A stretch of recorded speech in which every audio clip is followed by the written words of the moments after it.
Episode 17, The Snacks Cellar. It seemed like just another windy night in the slums. Mr. Lee, who had been living there his entire life, had also been selling snacks from his pushcart since he was a teenager, and almost 30 years had since gone by. He had countless experiences as a snack seller, the good and the bad, with the bad usually occurring late into the night. Unnatural experiences, to be precise. He was so used to whatever he would see at night that he would simply brush it off as harmless, wandering spirits. But on a fateful Thursday night, an incident happened that was way beyond what Mr. Lee had experienced before.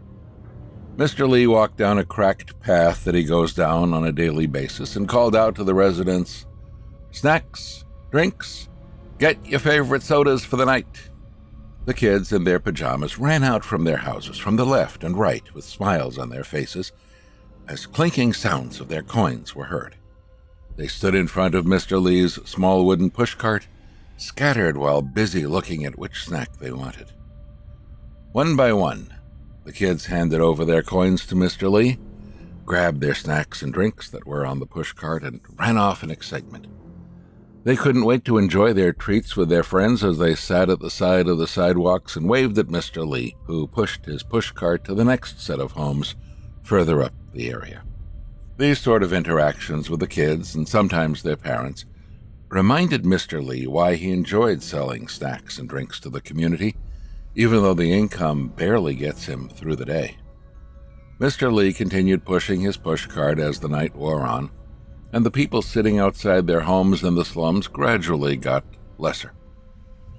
However, as he usually does, Mr. Lee would push on late into the night, even though he felt really tired and that there may not even be anyone else still up to buy his goodies. But seeing that there will be the occasional resident who would either still be up awake or woke up way past midnight craving a munch or a sugary drink, Mr. Lee wouldn't want to waste the opportunity to make that extra dollar. As Mr. Lee was pushing his pushcart, he decided to enter a small route that he rarely goes to. Once Mr. Lee was on the route, he noticed that all the lights were off, indicating that everyone was already asleep in that area. Out of curiosity, Mr. Lee decided to just continue along the path to have a look. After a couple of minutes of going straight, Mr. Lee reached a narrower path leading to a dead end. Seeing that there was only one small house in the corner, and remembering that the owners had moved out some time ago, Mr. Lee knew that there was no one to buy his snacks, especially since all the neighbors before the house had also turned off their lights.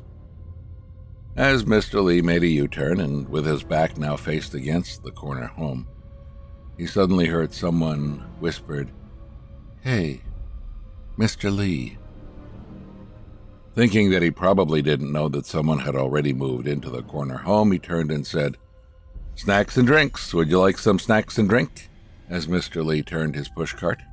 As Mr. Lee was pushing his pushcart towards the home, he took a closer look and noticed a lady's head peeking out of the door with a friendly smile before going back in. But the image wasn't very clear to Mr. Lee, as the home's lights had also been turned off. Mr. Lee continued walking, and when he arrived at the front door, he saw that the door was open but couldn't see the lady.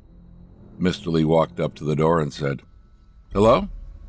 The lady then replied, sounding as though she was far into the house, and said, "Come in, Mr. Lee, a simple soda will do." Mr. Lee tried to see deep into the home, hoping to catch a glimpse of the lady, but couldn't, as it was too dark inside. The only light available, other than the moonlight, was from a small torchlight taped to Mr. Lee's pushcart, which was shining at a direction away from the home.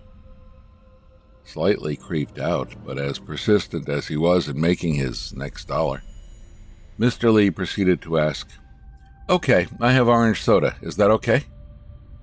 "Okay, come in," said the lady in a soft, almost whispering voice. Mr. Lee walked into the home and said, "Okay, here's the orange soda," while still not being able to see the lady.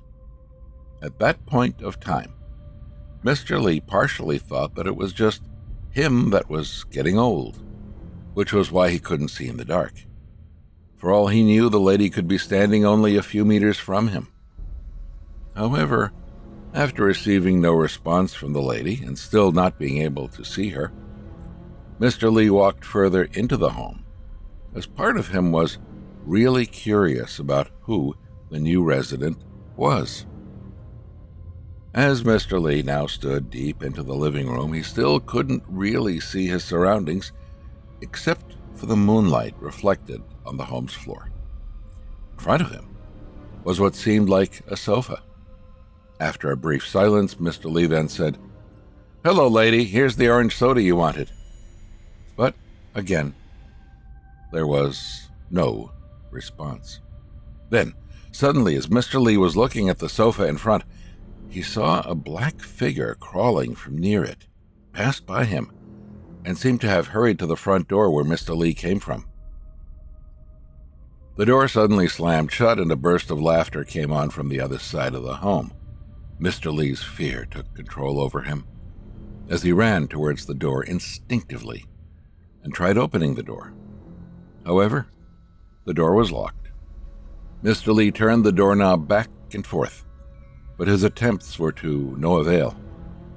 He then looked up to his right and saw a dim light which seemed to have come from a nearby bedroom. He ran over, and as he was running, the laughter stopped. Once in the bedroom, Mr. Lee noticed that the light was actually moonlight coming through the large window which was facing the walkway in front of the house. Just when he thought that he couldn't feel more afraid, standing right outside the window was a lady fully wrapped in white cloth, like a sweet wrapper with only its face uncovered.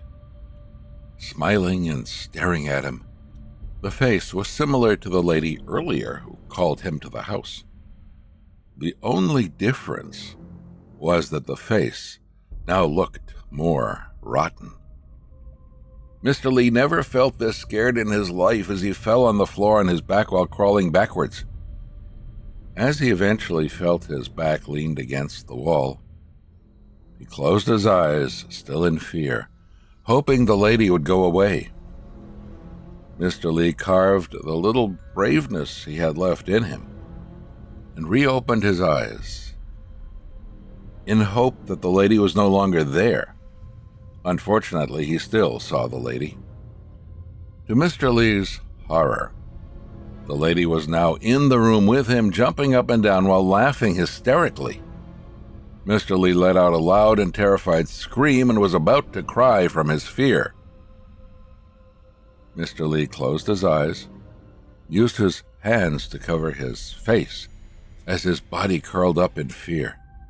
As he was still screaming, he suddenly felt a few taps on his forearm. "Ah, go away, don't disturb me. I'm just trying to earn a living for my family," screamed Mr. Lee, thinking that the lady was now close to him, close enough to touch his forearms. However, the next thing Mr. Lee heard, as his eyes were still shut, was a man's voice. Hey, are you okay?" As a bright torch light was shown at him, Mr. Lee opened his eyes. Mr. Lee rubbed his eyes and used his hand to partially block off the bright beam of light that was shining towards his face. "Are you okay?" "I'm Steve. My family lives next door," said the man. Still in a state of shock, but slightly relieved, Mr. Lee said, What happened? What happened just now?" Steve replied, "We got woken up from screams.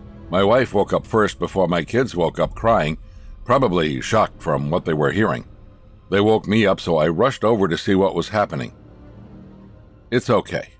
Let's go to my home first, okay?"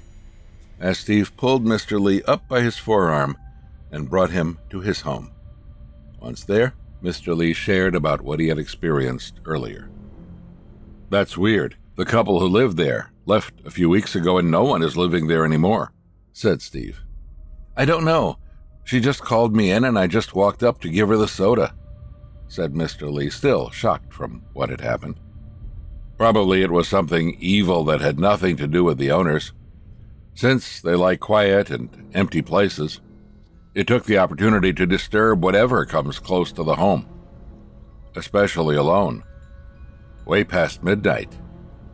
They love it, don't they? Said Steve. I guess so. I have never experienced such things to this extent for the years that I have been pushing my pushcarts around here, said Mr. Lee. Yeah, maybe because other parts of the area is filled with people. Here is the only part where it's empty, and it's at a quiet corner. Before the couple moved out, no one had experienced such things before. I really hope someone moves in there soon so it'll be more lively like the other places, said the neighbor. After Mr. Lee felt better, the neighbor and his family accompanied Mr. Lee back to his home on the other side of the slums and helped with his pushcart. Ever since that night, Mr. Lee no longer worked late into the night for that extra $1. Once the residents started heading to bed, he would go home as well.